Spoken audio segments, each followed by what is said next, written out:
Our final day here at the Winnebago Grand National Rally, we headed over to the Visitor Center to check out the museum, which is about the history of Winnebago and the future. We got to meet a couple of the guys that were on the creative team, the advanced technology group at Winnebago that came up with the ERV.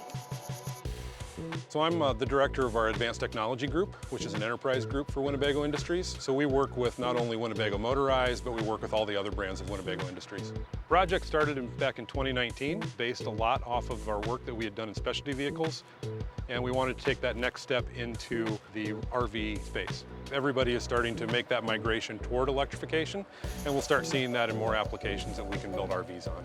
We've got 4 pillars that we focus on. One is electrification, data connectivity, materials, and autonomy. And there's a little bit of each wrapped up into this project. So after doing some testing here locally at Forest City, Iowa, we took it out to Washington, D.C. for a legislative event in June. And then we decided to bring the RV back to home base by driving it the entire way. We wanted to, number one, prove that the vehicle is capable of making the entire trip. Number two, we wanted to prove out the infrastructure availability. The Winnebago ERV is only a concept right now. What a fascinating vehicle. I can't wait for it to hit the market in a couple of years. Jamie gave us an overview of the entire project, and Nick took us inside and showed us all the details. So this is our all-electric RV. We've been working on it for quite a few years, but really the purpose of it was to understand the overlap of the electrification trend and how it intersects with the RVing customer, RVing trend, and looking towards the future. So when you look at the entire electric vehicle equation, energy is so precious. And so whether that's energy to actually move the vehicle forward, anything we can do there for some additional gains, whether that's reducing the weight or improving aerodynamics or little things like that, or being more efficient with the energy that we have for cooling the vehicle, running appliances, things like that.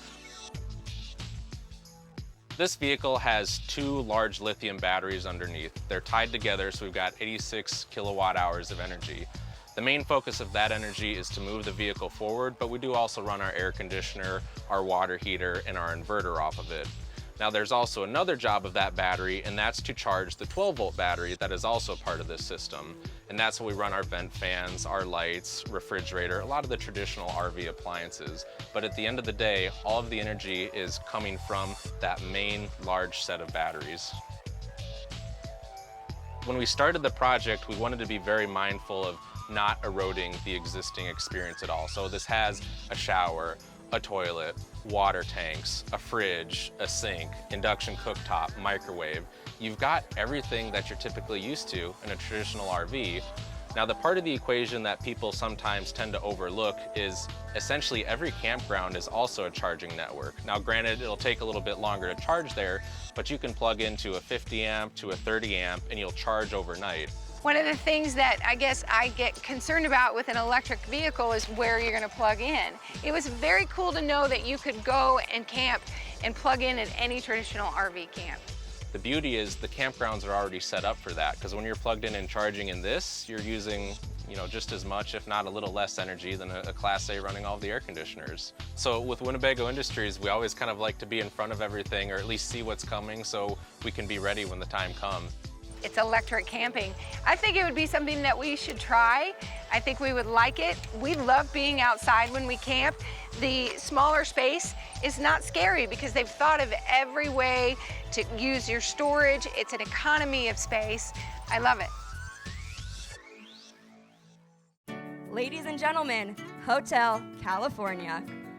This was our first Winnebago Grand National Rally, and I really enjoyed everything this week. What was your favorite part? Oh, anytime I can drive through cornfields in the country, you know that I'm happy.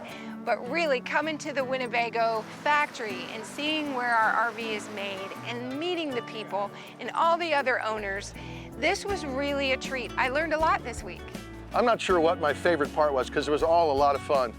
I really enjoyed heading out to Pilot Knob State Park. It's a small state park here in northern Iowa, but I tell you what, it's a really cool geological place. Tonight, the concert and the celebration, they really do treat you like family, and I feel like we belong.